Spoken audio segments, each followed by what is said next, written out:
un bebé inocente. Considerado una amenaza, simplemente porque un líder sectario decidió etiquetarlo como el anticristo. Destinado a un fatal final tras ser apuñalado brutalmente por un líder sectario. Este caso es un ejemplo estremecedor de cómo el fanatismo puede despojar a las personas de su humanidad y borrar los límites entre el bien y el mal. Bienvenidos al canal. Hoy vamos a hablar de una de las sectas más intrigantes y aterradoras de la historia moderna. El Templo Solar. Fundado en 1984 por Luke Howard y Joseph DiMambro. El Templo Solar fue una de las organizaciones más oscuras e impactantes de la historia moderna. Dos hombres con una visión apocalíptica y un mensaje de renovación espiritual. Howard, un homeópata carismático, y DiMambro, un supuesto médium y ocultista, combinaron sus ideas para crear una secta que mezclaba creencias cristianas, esotéricas y conspirativas. La secta proclamaba que sus seguidores eran los elegidos para guiar a la humanidad hacia una nueva era. Según ellos, el fin del mundo estaba cerca, y solo aquellos que alcanzaran un alto nivel espiritual podrían trascender a otro planeta llamado Sirius. Pero bajo esta fachada de espiritualidad se escondía algo mucho más siniestro. En los años 90, el Templo Solar se convirtió en protagonista de una serie de eventos macabros.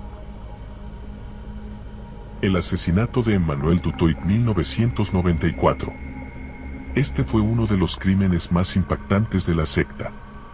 El 1 de octubre de 1994, Joseph DiMambro ordenó la muerte de Emmanuel Dutoit, un bebé de apenas 3 meses, hijo de Tony Dutoit, un exmiembro de la secta. En una sucursal en Morin Heights, cerca de Quebec, el bebé fue apuñalado repetidamente con una estaca de madera. DiMambro había convencido a sus seguidores de que el niño era el anticristo descrito en el Nuevo Testamento y que su existencia amenazaba el éxito del viaje espiritual del grupo. Este atroz asesinato se convirtió en el preludio de las masacres que estaban por venir. Primera masacre 1994. En octubre de ese año, 53 miembros de la secta fueron hallados muertos en Suiza y Canadá. Algunos habían sido asesinados a tiros.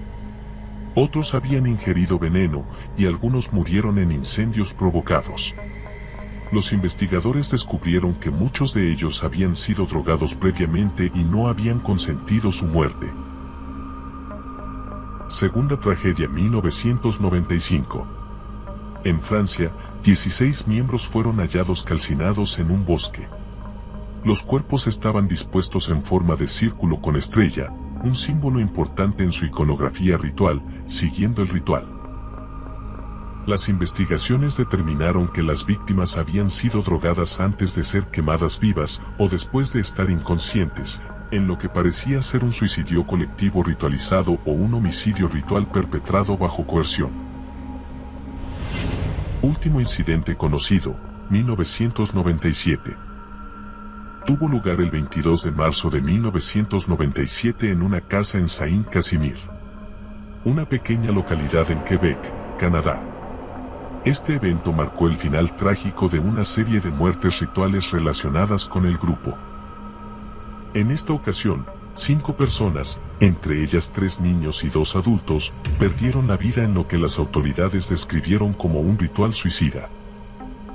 Los adultos, alineados con las creencias del Templo Solar, aparentemente buscaron llevar a los niños con ellos hacia el renacimiento espiritual en otro plano de existencia.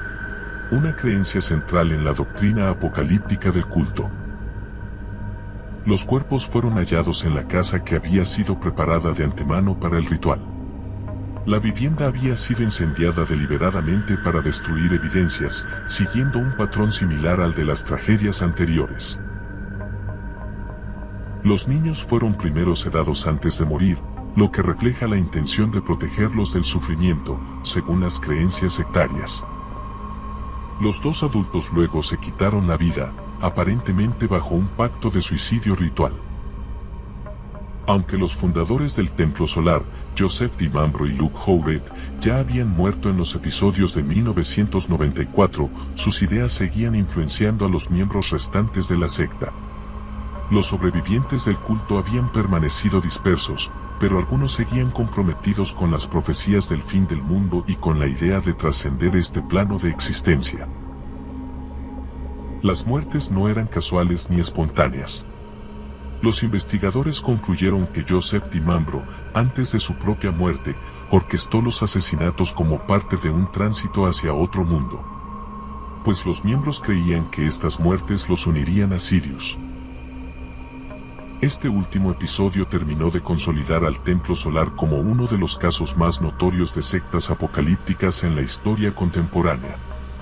En total, las muertes vinculadas al grupo ascienden a 74 personas, lo que evidencia el extremo al que puede llegar la manipulación psicológica en contextos sectarios.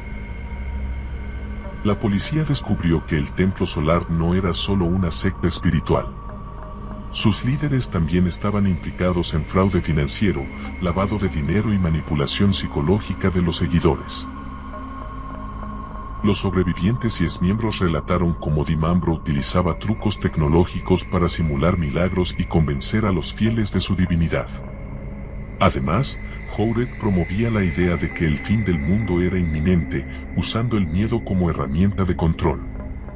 Tras las masacres, las autoridades intensificaron las investigaciones, pero la secta ya estaba debilitada. La mayoría de sus miembros habían muerto, y los sobrevivientes se dispersaron o renunciaron a sus creencias. Aunque no hay evidencia de que el Templo Solar siga operando activamente, su legado de terror y manipulación aún resuena. El caso del Templo Solar nos recuerda lo peligrosa que puede ser la combinación de manipulación psicológica, fanatismo y poder. Es un recordatorio de la importancia de cuestionar a quienes afirman tener todas las respuestas, especialmente cuando exigen obediencia ciega. Gracias por acompañarme en este recorrido. Si te gustó este video, no olvides darle like, suscribirte y compartir. Nos vemos en el próximo episodio para seguir explorando los misterios del mundo. Hasta pronto.